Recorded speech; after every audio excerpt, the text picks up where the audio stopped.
happy to have you here. I'm Ted Rubin, easy enough to find anywhere. Ted Rubin on Twitter, Facebook, Instagram, wherever you want to go. I have tell you a little bit about myself. I got involved in digital space back in 1997. I went to work for a guy named Seth Godin. Anybody ever hear of Seth? Brilliant guy. I was very fortunate. It was early times. He started a company called Yo-Yo-Dine. It was back in the day when they were calling this industry new media. You guys remember that when it was called new media? Well, it wasn't new media, right? It was just old media in a new package. You know, it was back when they just took catalogs and put them online and called it e-commerce. Magazines, you read them in the same format. I really believe that today is the time of new media. It's the age of influence, where anybody can build a brand, affect change, and make a difference right from their living room. I mean, I don't know about you guys, but I can't go to sleep at night. You know, all I can do is I can keep connecting every minute. And just to warn you a little bit, my head is like a Twitter feed.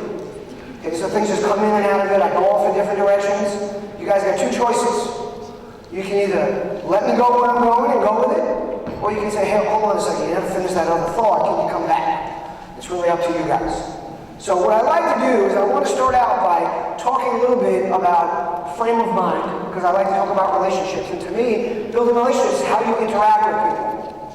So I'm a divorced dad of two teenage girls.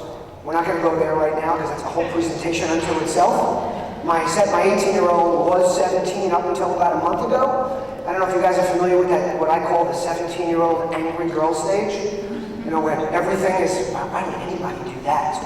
So I had a lot of experiences, and that just taught me a lot about relating to kids. I had to fight to keep my daughters in my life, and I had to rebuild my relationship with them. So I learned a lot about frame of mind and moments and the right time.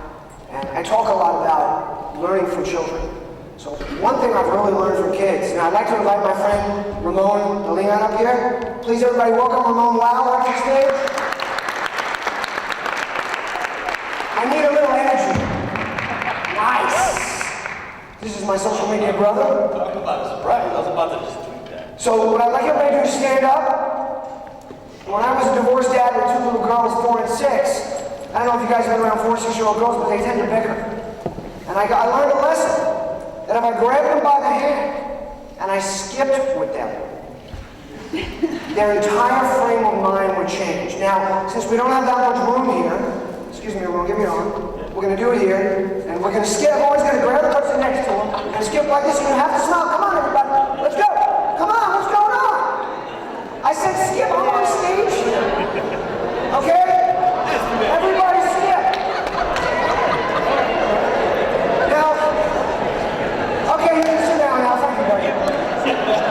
Now there's a reason for that. When people interact with you and your brand, whether it's your business or your personal brand, you want them to metaphorically skip after every interaction. Because it puts a smile on the face. You cannot be angry when you're skipping. It's impossible. Two little bickering girls, silence. It was an amazing lesson. So let's talk a little bit about relationships. I call them the new currency. And everybody sitting here is probably saying, well, it's really not that new.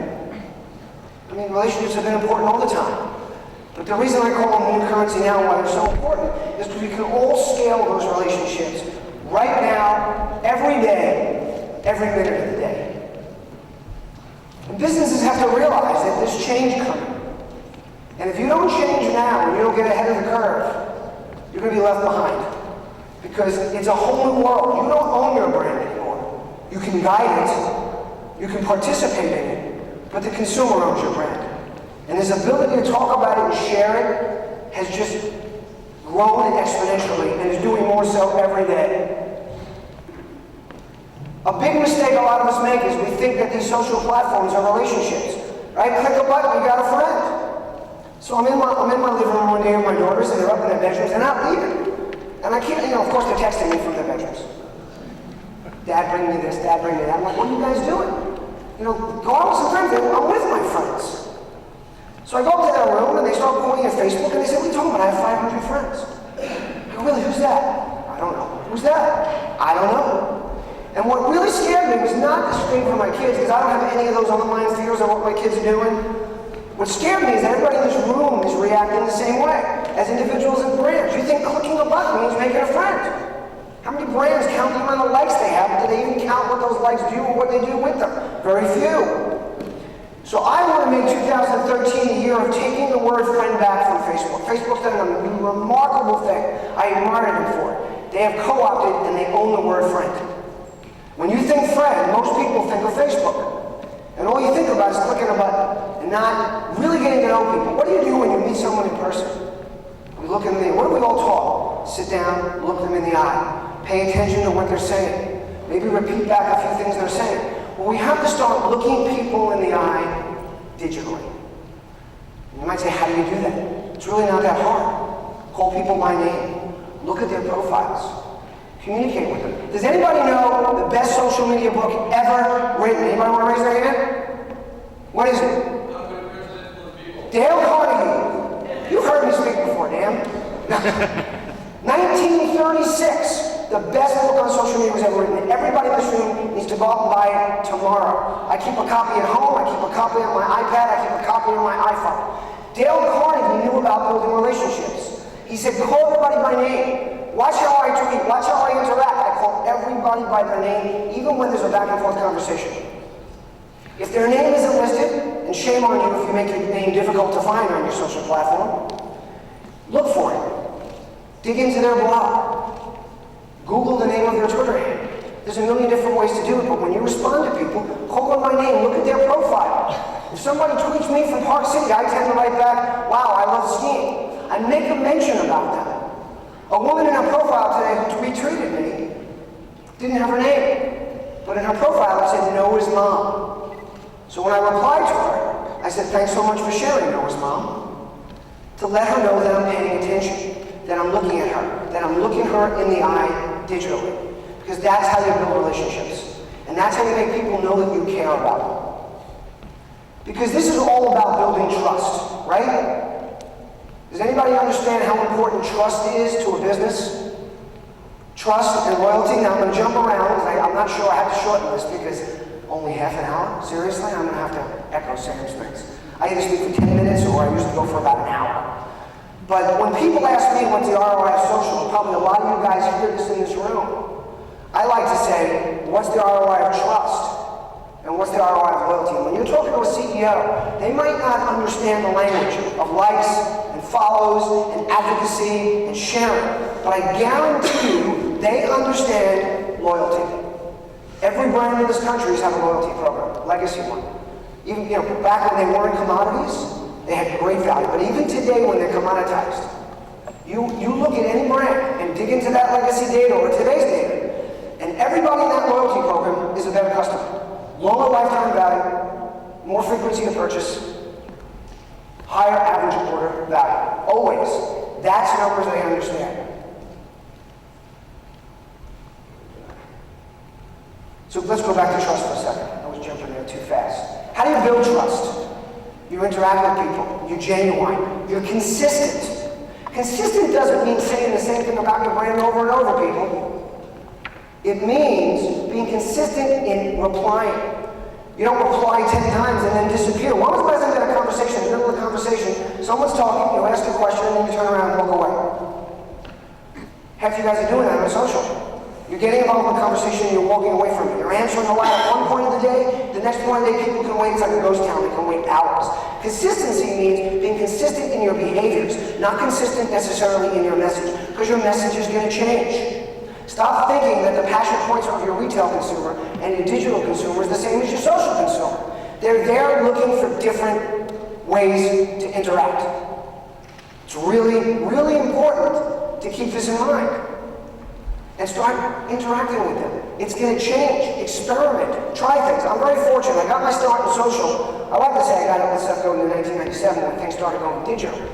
But in this world, it was in a company called Elf Cosmetics in 2008, just as these platforms were starting to scale. EyesLiftSpace.com. We sold dollar cosmetics. I had a lot of fun there because I joined a company that had no marketing budget. Why would a guy become CMO of a company with no marketing budget? Because it's easy to spend $100 million. Anybody can buy ads. Most CMOs in this country, you know why they really hate social? Because they gotta work. It used to be third quarter came, you started analyzing results, you made up your plan during the fourth quarter, got approved before Christmas, you took 2 weeks off. Come in January, you just said execute it. Then you went around the country and you got to talk to people. Now you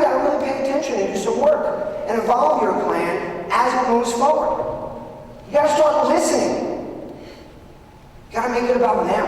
When was the last time you walked into a retailer and they said, how can I serve you? Anybody hear that anymore? Barely. Maybe at Starbucks every once in a while.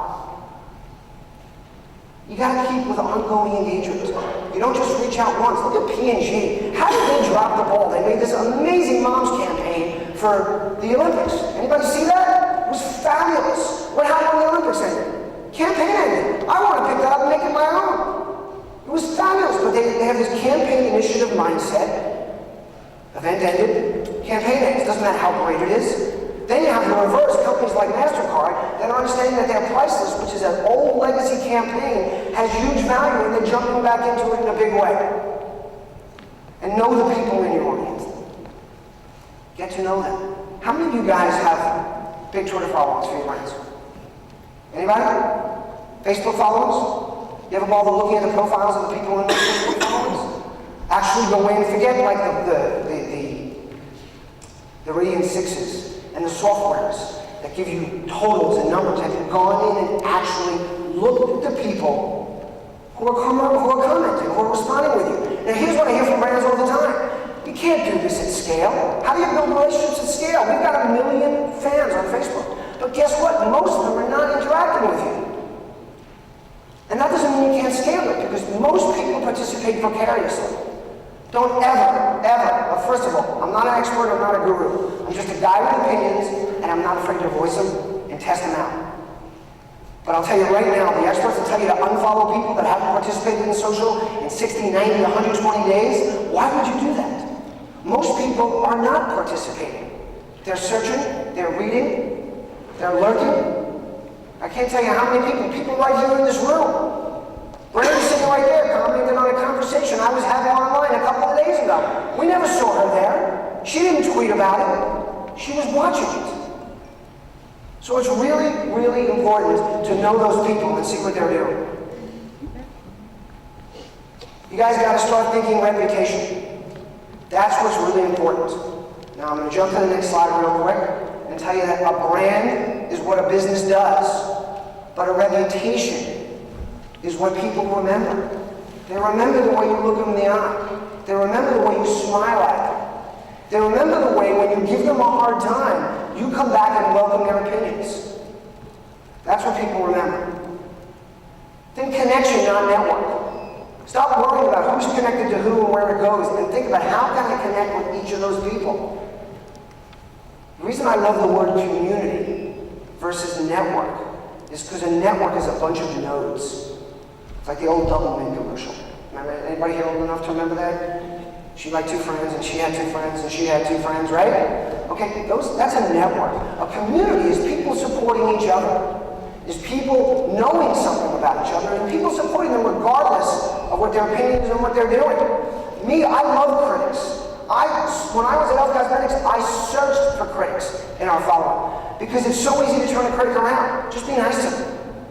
And then they become a dynamic advocate. So I had a lot of advantages at Elf, because I was at a company that, first of all, had no budget, so I had to be ingenuitive. Second of all, I jumped them into social, and I had 4 things going for me. First of all, it was selling product to women. And let's be perfectly clear, there's one thing you take away from this talk, is that there is no social media without women. It ceases to exist. Men do not communicate that way. We talk at each other. We wait till the other guy's done. We're thinking about what we're going to say next. We wait till he finishes and we jump in. When we're talking to you guys, we're talking to our wives, our girlfriends, we're looking over your shoulder and we're watching the ESPN scores. I don't care how good he is nodding his head and repeating back a few things, not paying attention. How many men in this room go to a store, take a picture of his shirt, send it to 10 of their friends, wait for the opinions to come back? Sam. Besides, choose a shirt, take it home, and then their bestie, right, jumps in and says, nah. Shirt has to now go back to the store. How many guys do that? No, we throw it in the corner if we happen to be home. Guys call their guy. We have one person we ask. I've got my car guy, my electronics guy. My shirt person might be a woman, maybe, it depends. But that's just not the way we communicate.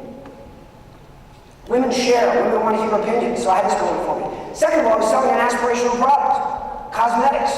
Awesome. How many women in this room use cosmetics? Right? How many women in this room love cosmetics? I mean, if you won't admit it, I know it. because I would send out a box of Dollar Cosmetics to women from 17 to 70. I was not a cosmetics marketer, I was just a marketer. And invariably, the email I got back the next day from every single one was, oh my God, I was up all night playing with my new stuff, right? Women play with cosmetics. Nothing wrong with relating your brand to someone that does that. I got a lot of partnerships with companies like Kodak, Virgin Mobile, because they wanted to be with these women when they were aspirational frame of mind. Number 3, family-owned business. Anything I could do without buying media, they were all for it. They didn't want to spend the money and no legal department. Start ignoring your legal departments, guys. They really won't hurt you. Stop letting them tell you what you can do and what you can't do, unless of course you're in pharmaceuticals or finance, and then talk about other stuff. If you're in pharmaceuticals, talk about lifestyle. Talk about health and fitness. If you're in finance, talk about what people are going to do with that money instead of how they're going to make it. Think about loyalty, not celebrity. That's what I want. I want people to be loyal. I don't want to be someone that people mention or love. I want them to want to hear me speak, to want to see what I do, to come and communicate with me, and to deal with the brands that I work with. So we were there. Now let me tell you a little about a company that gets it. Anybody here know JetBlue? Right? They fly up here. Everybody remember all the problems JetBlue was having in 2000, 2008 with planes stuck on the runway? Anybody see them run ads to say, hey, we're better now? No.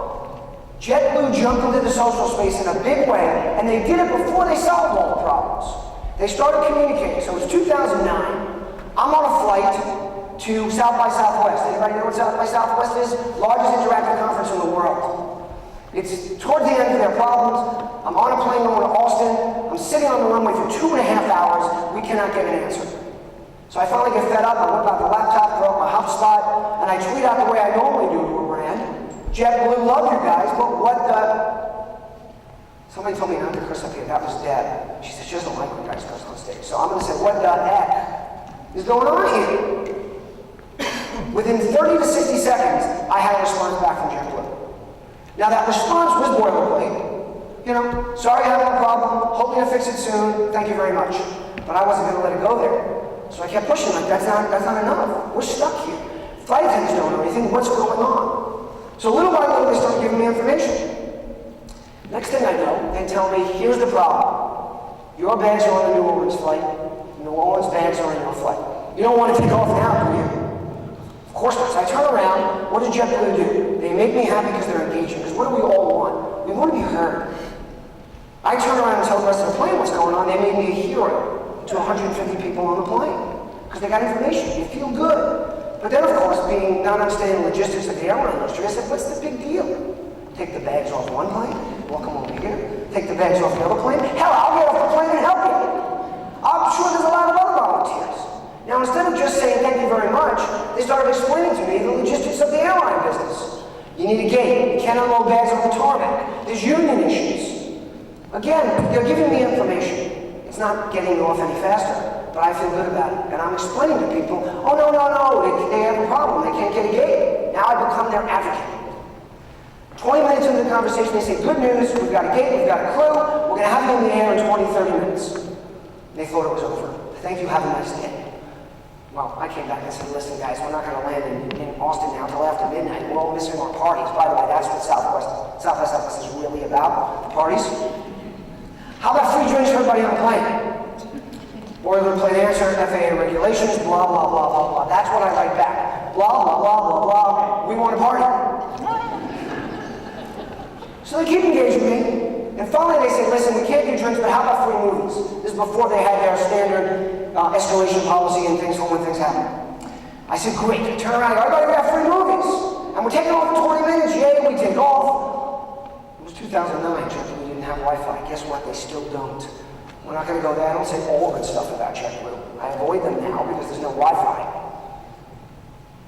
We land, and being a good social media guy, I immediately get on my phone, and I tweet out, kudos to @JetBlue. They could not solve my problem, but they engaged me.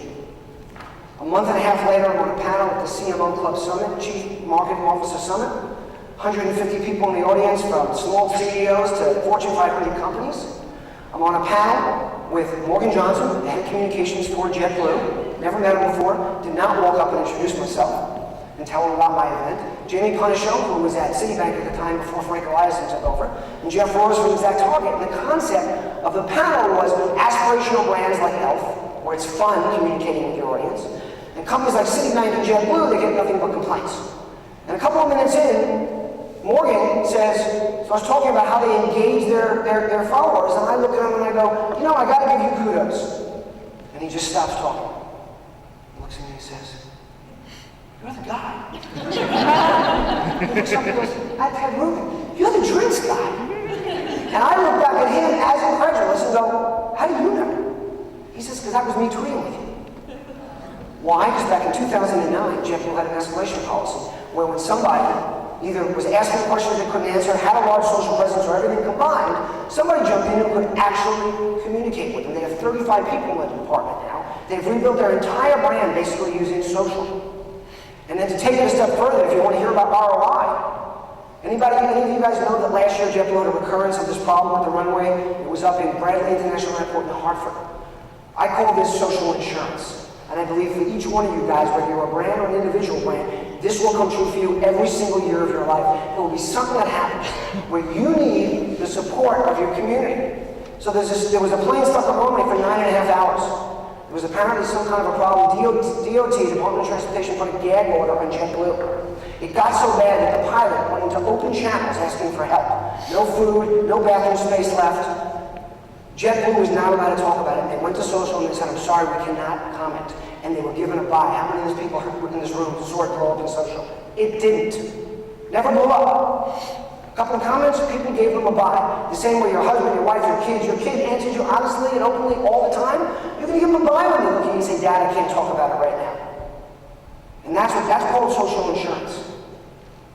Now, Dwayne Reed gets it. Full disclosure, they're a client of mine at Collective Bias. But here's a company that said, let's integrate everything. Let's not have a social presence and a Facebook presence, and we're going to write some blog posts. We build social content.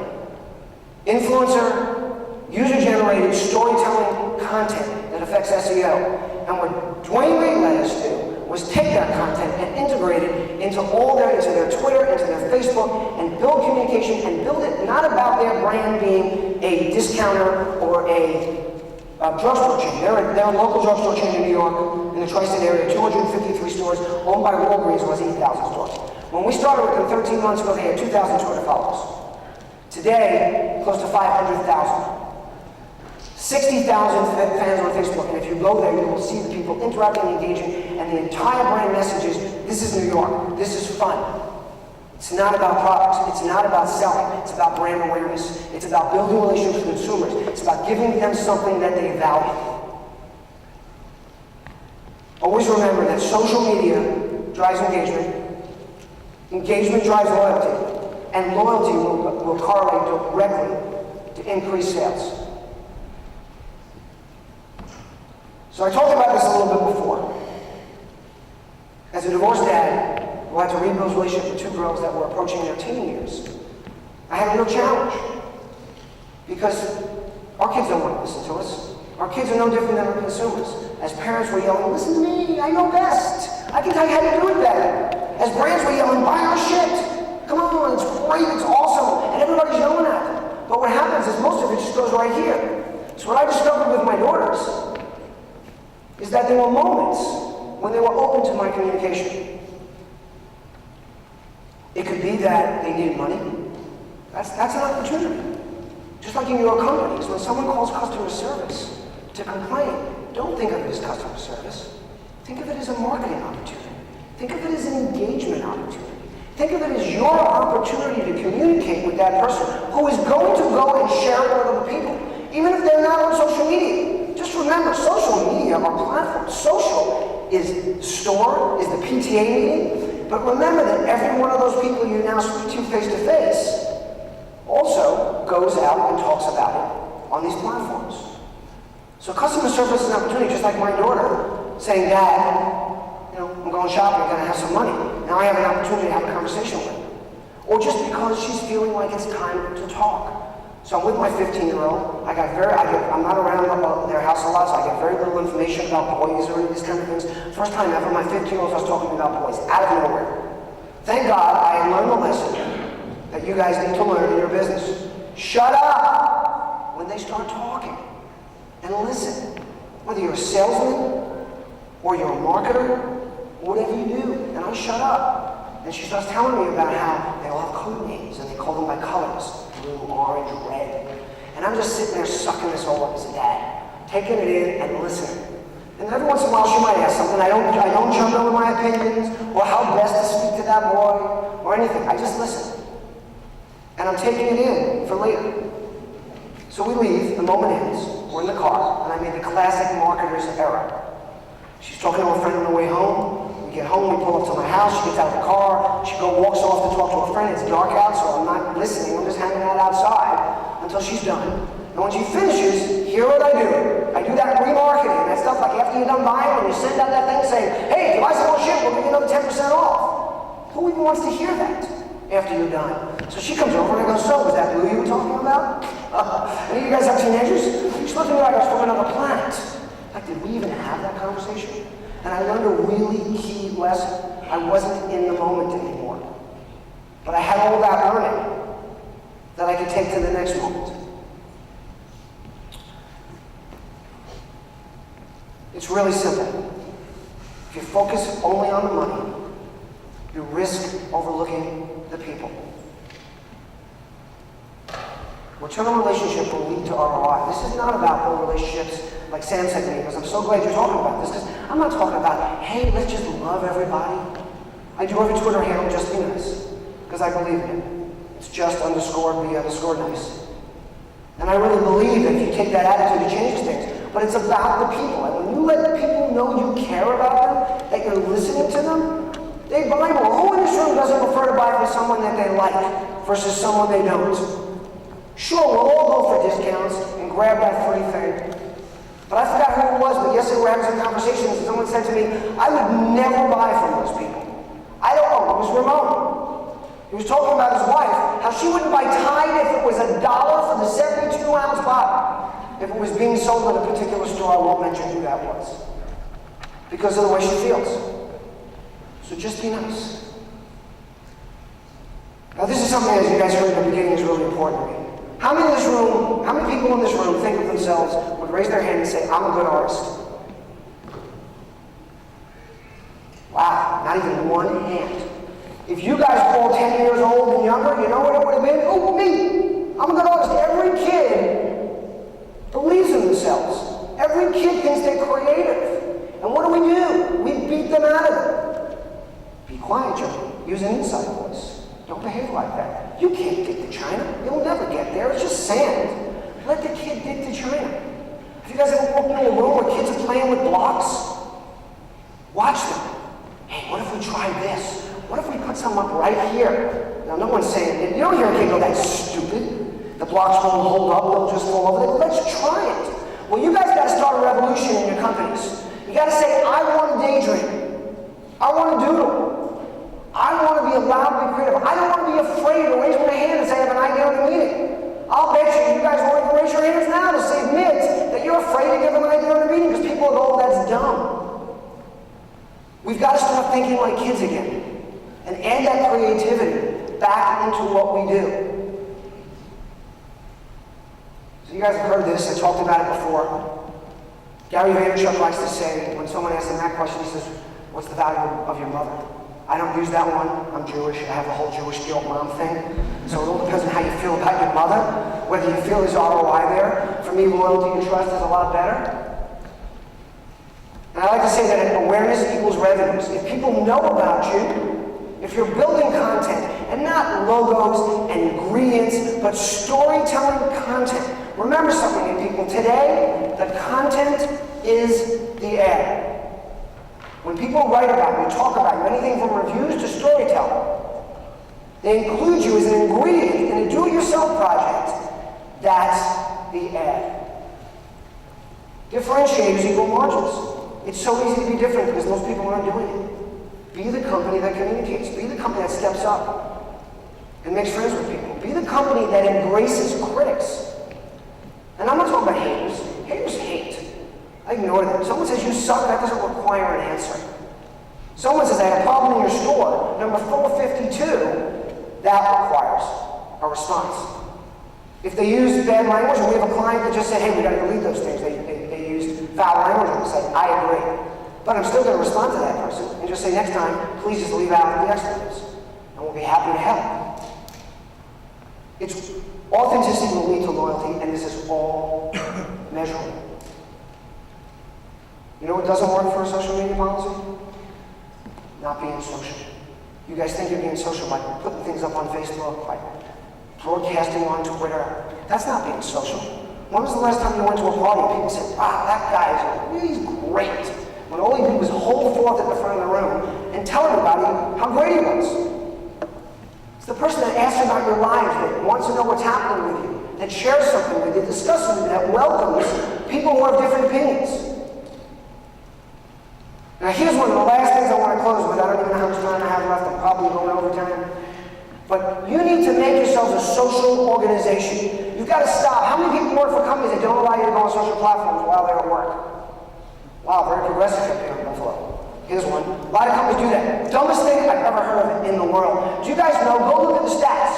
More people are taking cigarette breaks than ever before. You think more people are smoking cigarettes today than last year? No. People are going outside on social breaks. Or you're making them look under their... Everyone has an iPhone. You're making them look under their desk. If people want to waste time, they're going to waste it anyway. Let them be social. Let them talk about it. Let them share. Another story. I'm with my daughter. She wants Photoshop. She calls me up. It's kind of expensive. I said, come on over. We'll talk about it. I'd love to do something for you. Of course, her mom tells her, oh, your dad's probably going to get it from some hijacked site. And you're going to get some illegitimate thing. And my daughter's all nervous. Dad, you have to go to Adobe. Anybody ever try to download Photoshop? Well, I went to Adobe. I tried. And it's getting late. She's looking at her watch. And it's not working. So I quickly call customer service, and it says, sorry, we're on break after 6 o'clock. So I go to Twitter, and I very nicely say, love you, Adobe, but having trouble with Photoshop with my daughter. Help! Within 15 minutes, I got tweets from 7 different Adobe employees from all over the globe in all different walks of life. Product managers, salespeople, everybody. Because Adobe empowers their people to pay attention to the feed. And I didn't even say at Adobe, I just said Adobe.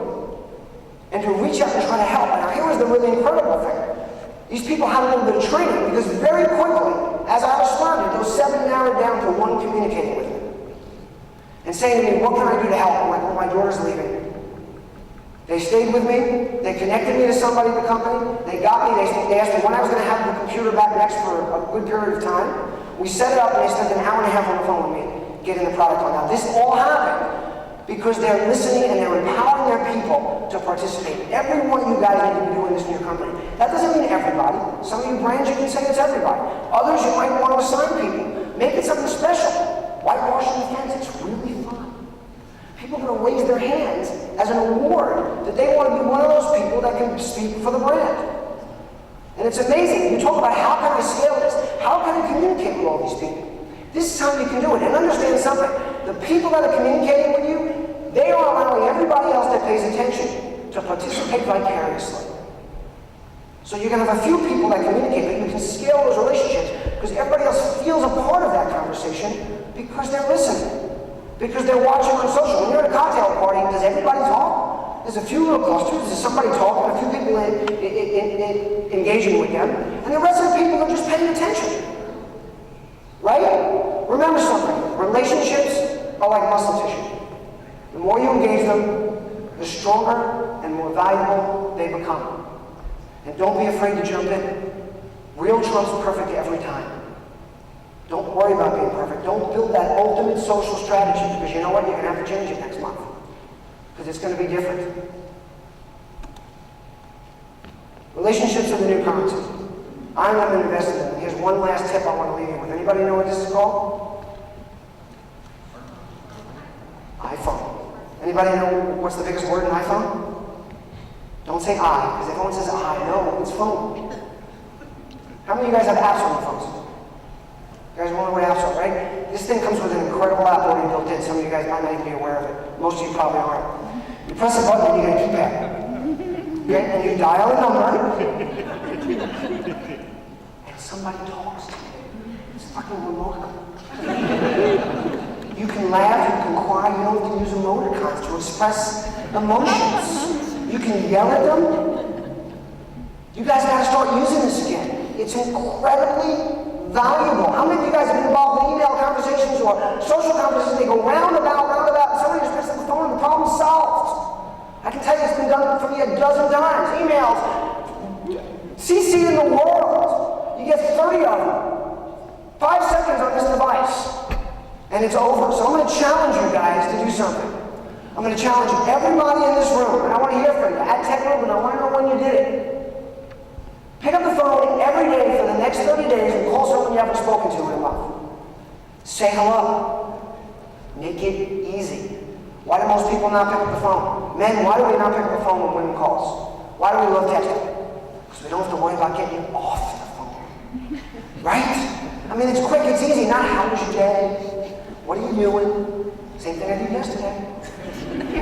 Don't you want to talk? Not really. Okay? So we don't pick up the phone. That happens in business too, because people think you're going to get on and you're never going to let them get off, and it's going to kill their day. So make it easy. Call them and say, hi, I just wanted to know, is there anything I can do for you today? And by the way, if they start talking, don't just get off the phone. Then you can talk to them.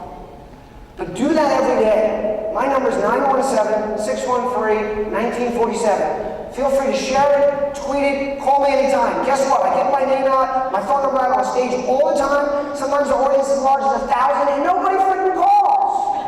It's awesome. Because I get all this brand credibility for giving out my number. People tweet out, they talk, oh my God, Ted Rubin gave out his number. He said I could call him anytime.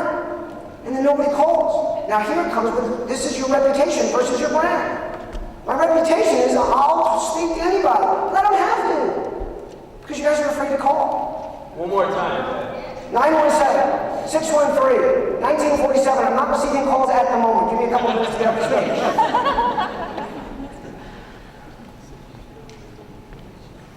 Thank you very much. I'm happy to take some questions if anybody has any.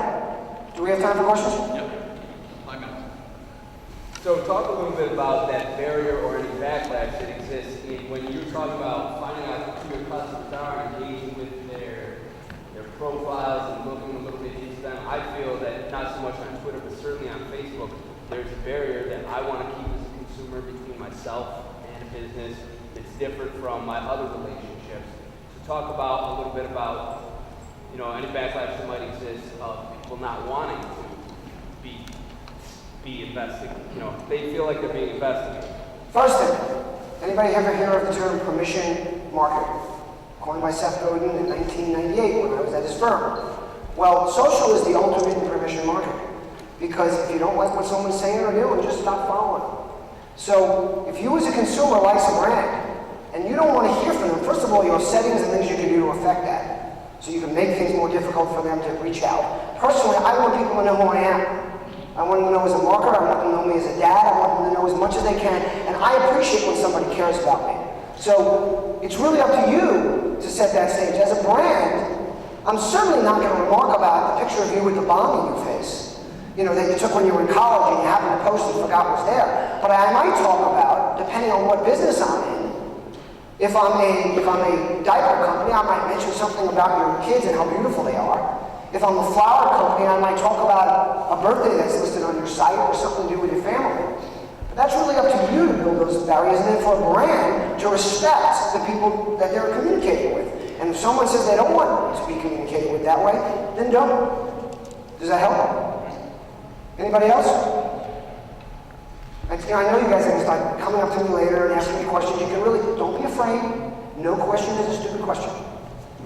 Anybody? Well, thank you very much. Reach me anytime at Ted Rubin, 917-613-1947, tedrubin@gmail.com. Have a great day, everybody.